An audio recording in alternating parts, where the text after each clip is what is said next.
안녕하세요. 맥키니지 투자클럽입니다. HLB 리보세라니 캄넬리주마압 관련해서 3년 내 간암 1차 치료제 시장에서 50% 이상 차지할 것이라고 회사가 이제 자신감 있는 표현을 하고 있습니다. 계열사인 파나진 같은 경우에도 혈액 및 이렇게 감염병 관련해서 진단기술 개발 속도를 높이고 있는데요.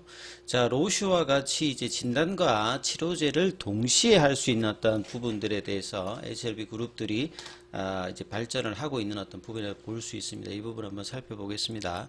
차트를 한번 살펴보면 오전장에 이 34,600원대까지 올라가고 난 다음에 이 34,000원대 부근에서 지지 흐름들이 나오면서 다시 아침에 고점대의 34,600원대를 넘어가서 35,000원대 이제 돌파 시도를 계속 이제 지속적으로 좀 하고 있는 흐름이죠.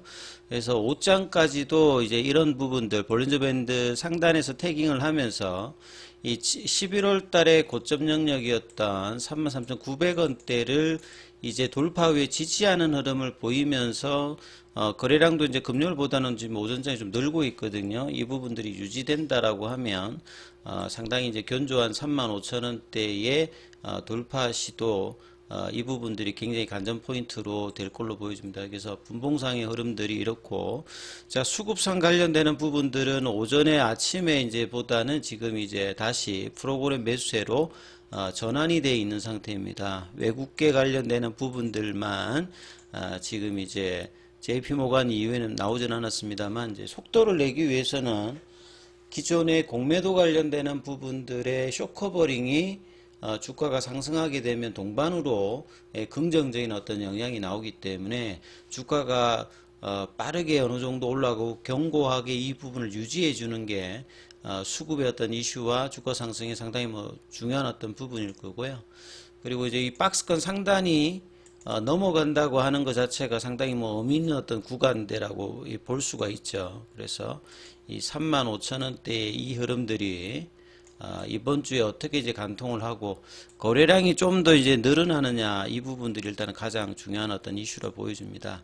자, 그래서 그 기사로 이제 나왔던 부분이 새로운 기사는 아닌데요. 굉장히 좀 의미 있는 내용들과 주가를 끌어올릴 수 있는 어떤 이제 이야기들은 계속 일단 나오고 있죠. 그리고 투트랙으로 진행하고 있는 부분에서 미국에서 엘레바 테라피틱스가 36개 주에서 판매 준비를 마치고, 주말에도 제가 이제 FDA에서 허가 이후에 출시 관련된 일정이 양마다 조금씩 다 틀린데, 중국 같은 경우에도 보면 이제 10월 말에 받았던 부분에서 내년 초에 출시하는 이렇게 텀이 좀 있지 않습니까? 근데 이제 준비를 열심히 한 회사들 같은 경우에는 한 달 정도 상간에도 이게 출시가 되는 경우도 많이 있거든요.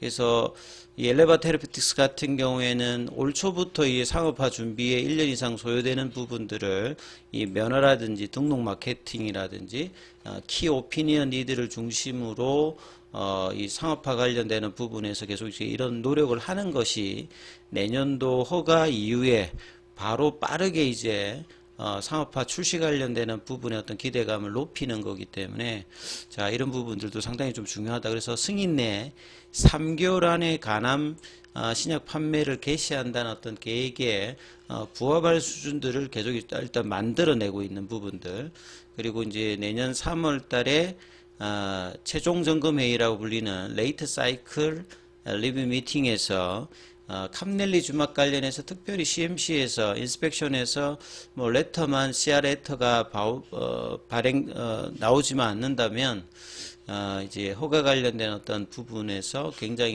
유리한 어떤 고지에 올라서는 거죠. 그래서 이런 어떤 중차대한 어떤 순간에서 실제 이제 진양군 회장도 6년 만에 이제 정거사 영업점을 돌면서 IR 행사를 좀 했고요.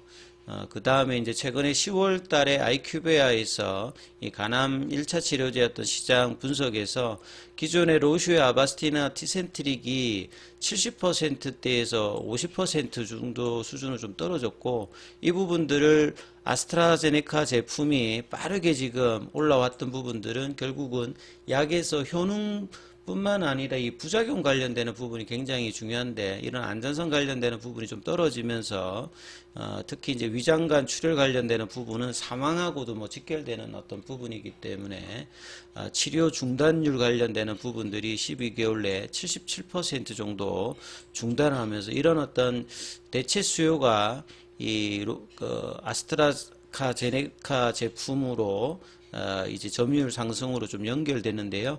아스트라제네카 제품 같은 경우에도 이 C형 바이러스 감염 환자라든지 기타 비바이러스 관련되는 부분에서 좀 떨어지는 부분들이 있기 때문에 리보세라니까 캄넬리주막 관련되는 병용에 대해서 범용적인 언맷 니즈를 조금 이제 만족하는 어떤 이제 그 치료 옵션이기 때문에 허가 이후에 상당히 베스트 인 클래스의 기대감이 높아진다. 그래서 이제 회사가 강력한 신약이라고 지금 자신을 하고 있고요.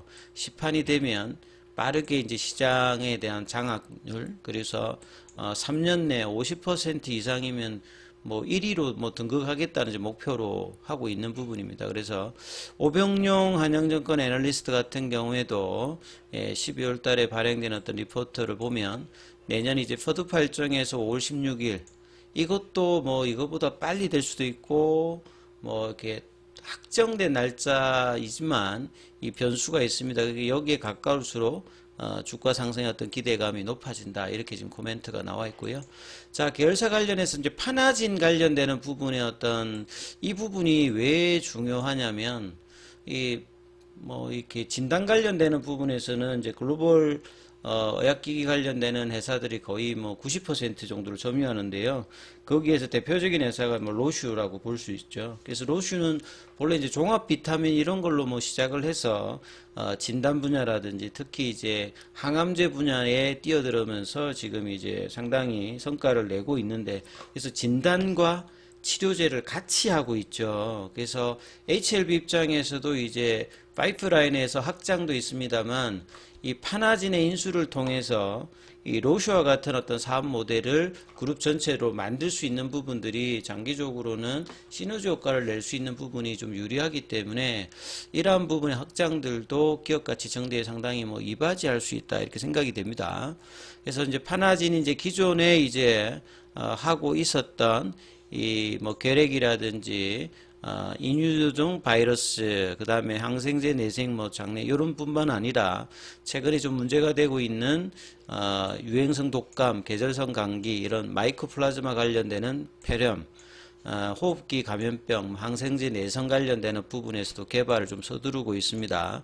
특히나 이제 마이코플라즈마 폐렴에는 세균의 어떤 단백질 합성을 제어하는 머크로라이드계 이제 항생제를 주로 처방하는데 요게 이제 내성률이 있습니다. 그래서 항생제 처방하기 전에 이제 내성률 관련되는 진단 수요가 계속 이렇게 커지고 있기 때문에 자, 이런 부분에 대해서 이제 기술 개발을 이제 서둘러서 확장을 해서 다양한 어떤 질환 관련해서 진단기기 관련되는 부분을 확보한다라고 하면 그룹 전체적으로도 시너지 효과를 낼 수가 있고요. 이미 이제 미국의 캔서 엑서 멤버로 일단 참여하면서 기술력에 대한 어떤 부분들이 인정은 계속 받고 있거든요. 그래서 HLB 그룹으로 합류하면서 유동성을 바탕으로 이런 어떤 미충족 치료 수요가 높은 난치성 암종이라든지 감염질환, 유전자 질환까지 이제 진단기기 역량을 높이면서 같이 이제 시너지 효과를 낼 수 있는 분야가 이제 HLB 파나진이라고 봐야 되겠죠. 그래서 한쪽이 이제 좋으면 같이 동반해서 이제 상승할 수 있는 분위기들을 내는 것이 HLB 입장에서 상당히 뭐 일단 중요하다고 봐야 되겠죠. 그래서 이 파나진 같은 경우에도 오늘 뭐 한 1% 정도 뭐 올라가고 있고 HLB가 이제 주로 상승을 좀 주도하고 있는 가운데 생명과학, 제약, 뭐 여기도 한 1%, 글로벌이 한 2%, 그래서 긍정적인 흐름들의 주가 흐름들을 계속 일단 보여주고 있다라고 봐야 되겠죠.